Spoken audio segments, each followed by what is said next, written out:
right, Linda. Our topic today is name entity recognition. So the sentence could be Kyle and Linda have a parrot named Yoshi and live in Los Angeles since, I don't know what, 20 whatever, something. What are the entities in your mind? Entities? You mean in your definition of entity, you're imagining what we're talking about, which I guess we're talking about Yoshi. Yeah, but also Linda and Kyle are entities in the sentence. Oh, yes. Talks about us, so we're important. The city of Los Angeles, that's an entity. Okay, adding to the list. And I was saying that part about like we lived here since 2000 whatever. That date is an entity. So a date, why is a date an entity? Is it nouns? Is that what you think entities are? No, they're like the core factual pieces of a sentence. Or like the things that, if you were going to do some analysis of the document, you would say it's about these things or it mentions these companies, maybe the things that are more likely to be linked or something like that, because they represent an idea. Something that represents an idea. So could a logo Right. be an entity? No, but the company would be. The company name, but a Yeah. logo which represents an idea. So it's not necessarily things that represent an idea, things that represent a noun, literally. Well, like, is a date a noun? Yeah. Yeah, then I guess it's sort of pulling out all the nouns, but not just that, but kind of like the proper nouns or the ones that are more relevant. Oh, I'm sure some grammatician is turning over in their grave right now. Well, like, what if you said Kyle and Linda went out for dinner and had spaghetti at such and such restaurant? Spaghetti's a noun, but it's not really an entity we probably care about. The such and such restaurant we want to export, and then our two names. So you don't think spaghetti's important? I thought spaghetti was the most important thing. In my life, yeah. No, the most important thing in that sentence. Oh, well, I guess that's an interesting thing here is that NER, it's more like a set of problems and there's no exact solutions because different people can have different expectations. The exact definition of what is an entity, or rather, like, given a sentence, please identify all the entities. Even if you ask human beings to do it, they'll come up with different answers. Does that surprise you? So the question was, what was the question that you're asking human beings to do? Take that sentence I said. Kyle and Linda went out for spaghetti at such and such restaurant. Or a more complicated one, like Kyle and Linda have a parrot Yoshi and live in Los Angeles. If you gave that to 100 people and said, circle the things that are entities in this sentence after they've listened to this much of this podcast, so they all start from that similar basis, how many different variations of circlings do you think you might get handed in? Well, what are circlings? Oh, where you circle something saying that's an entity. Oh, so that's what you think of circling. So, okay. So let's go back to this. You're saying, would people say spaghetti is an entity? Is that Yeah, what you're asking? that's a Entity. specific version of the question, yes. Well, it depends. I mean, to me, it just would depend whether you're going to use spaghetti later. Like perhaps you're building a database of what kind of foods people eat. Oh yeah, so that's sort of a different application then. That would be like not just a named. Oh, by the way, I've been saying name entity. It's really named, like past tense, named entity. Yeah, in that case, it's not really just any old entity. It's more like named food recognition. If you have a very specific thing like that, or I don't know, maybe I'm being picky, but yeah, I think the good takeaway is that there's no right answer. It's a kind of a flexible process that different people have different expectations of. Now, do you imagine there are good algorithms out there, like you could just search online and find some software that would do this? Like maybe you a plugin for Google Sheets, or you put some text file somewhere and it analyzes it. Do you think software could do a good job of picking out all of the named entities? Yes. My guess is yes. Or at least to your theory, you often say a computer can do things better than a human, mostly. In many cases, yes. There's still a few things we're better at. Maybe this is one of them. I was actually surprised you were giving it so quick to the computer. So let me ask you the Turing test version of the question. If I gave you some labelings and I said some of these are from a computer and some of them are from English majors, do you think you could tell the difference? Probably not. Usually these tests don't turn out well. Okay, yeah. So, if this were the type of problem that would garner as much attention as like Go, then yeah, absolutely, it would be totally matched because we have the technology and machine learning approaches that could definitely crack this problem in a big way. Has it been totally cracked? I mean, maybe close to it, but I've played around with a lot of NER tools, and they're always kind of like a little bit lukewarm, or I'm lukewarm on the results. Now, that said, NLP has been moving very quickly lately, and I have only been using Spacey recently for NER, which works good, but not great. And that's not a negative comment about that package. I think it's awesome. It's just, this is a hard problem, I guess. And different people, like I said, different people have different expectations. So let's talk about why this might be useful. Do you have any guesses as to the type of person that would look into tools like this and how they'd use it? Well, I was talking about a database, so maybe if you're interested, it sounds like you're interested in what the players or people who are actionable doing. So perhaps someone who is interested in finding out, for example, what all the women did, or all the men did, or all the birds like to do, anything like that.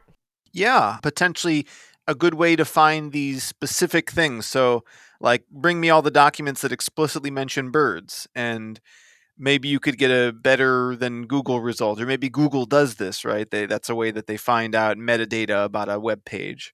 So that's certainly a good application. I'll contribute one, and it's for chatbots. If you wanted to have a chatbot that, let's say, booked a flight for you, it's a pretty finite set of questions you're going to ask, but people can answer them in very different ways, right? You say, well, what is your destination?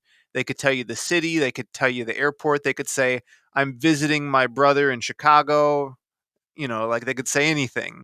Because of that, you'd like to maybe, or maybe one way you could build that chatbot is to use named entity recognition, where you first pull out what are the things mentioned, and then, if they mention a city, you take for granted that that's the destination, and you trim off all of the I'm excited to be visiting type words and just get to the meat of it that you're looking for. Like, maybe the airline is mentioned. So you want to pick up on that and say, like, okay, since they already said something about this airline, I'm only going to do searches for that airline, things like that.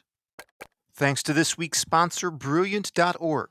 Brilliant's been with us for a long time, and from the heart, I think they have a great product. You should check it out. Here's some of the highlighted updates. There's now an offline mode. If you get the iOS or Android app, you can download up to 6 courses at a time, which, guys, that's plenty. You should work these one by one, in my opinion. They also have a new UI, some very nice upgrades there, and also a brand new daily challenges page. Brilliant's daily challenges provide a quick and fascinating view into math, logic, science, engineering, or computer science. Let me give you a quick example. One of my favorites from last month was titled, What Do Clouds Say About Rain? Depending on your skill level, these will take you anywhere from, maybe a few seconds when you get lucky, a couple minutes to, I don't know, I think I spent 10 minutes on one. They're a great way to warm up and just keep yourself sharp. And every daily challenge will lead you into one fully interactive course if you want to get more information. You guys should head over to brilliant.org/dataskeptics. Using that link, you'll be able to get 20% off their annual premium subscription, which, guys, is not even very much. Brilliant is totally worth it. Head over to brilliant.org/dataskeptics and let me know what you think about it. I mean, it sounds like the best use case, I guess. In your experience, when have you come upon this?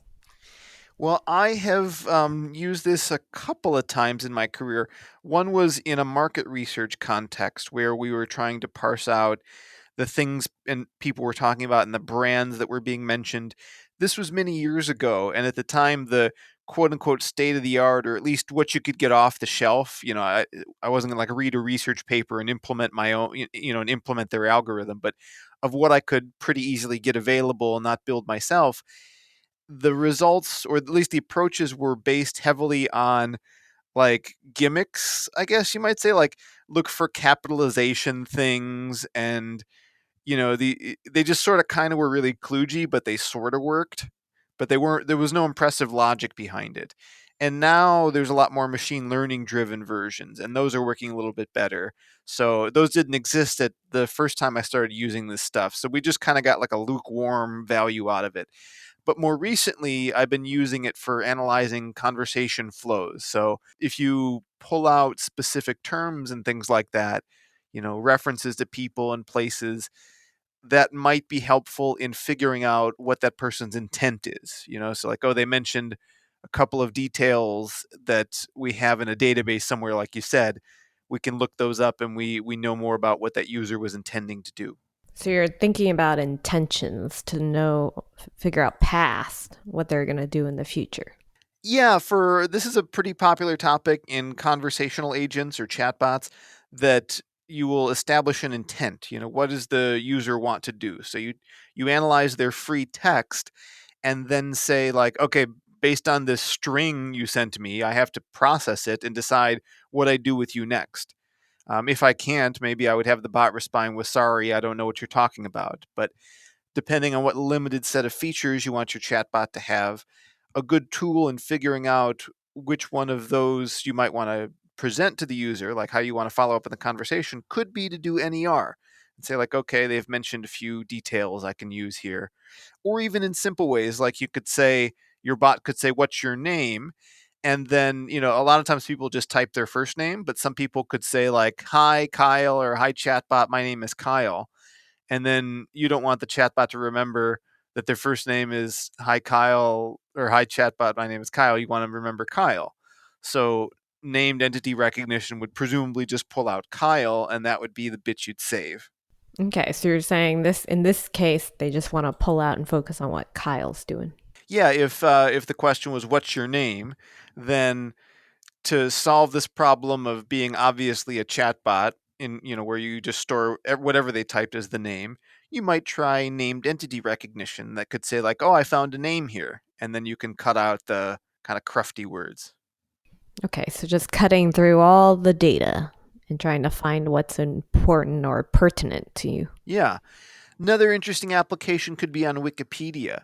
Now, Wikipedia already has a lot of good markup that the editors will put in there, so it's actually pretty easy to do NER on Wikipedia, or at least that would be a neat training corpus, because so many topics are already marked up. Oh, that's probably an entity because it links somewhere. But let's say you didn't have that, or you wanted to train a machine learning algorithm to do this on its own. There are so many entities on Wikipedia pages, and it might be neat to have that as metadata. So knowing for, political leaders who are other people they're related to, or other countries they're related to besides their own, because of some negotiation or conflict or whatever. So you could do some nice knowledge web stuff with a Wikipedia data set and things like that. So, do you think you encounter NER in any things like talking to Google Assistant or any of the stuff you might do in your day to day life? Yes, because I feel like when I interact sometimes with apps, they think they know what I'm going to say. Yeah. Or maybe I could spin it around for you a little bit, just alternative perspective. You are really bad at speaking in a way that machines are able to understand. Maybe you're the problem. I could be the problem, but I wouldn't be the only problem. I assume millions of other people have the same struggles. Yeah, I mean, first you say programming languages are too hard. Now we're giving you voice interfaces, kludgy though they might be, and that's still not good enough for how you want to interface with the machine, huh? All Yeah, right, just making well, sure machines clear. could just get a little better for me. Well, they have gotten a lot better at NER from the simplistic version I was describing earlier, where looking at capitalization and stuff like that. I would say there was a resurgence of statistical methods where you look at, like, the grammar of the sentence and different kind of context clues like that. And now we're into a phase where this is a lot of deep learning based stuff. So out of box, the BERT algorithm that we're going to discuss coming up on the show, it can do NER pretty well, with minimal training to show it what you're looking for. So neat stuff. Have you seen some good examples of NER being used out in the wild? Yeah, I think, like Google Assistant and chat interfaces like that are always trying to take work on this stuff.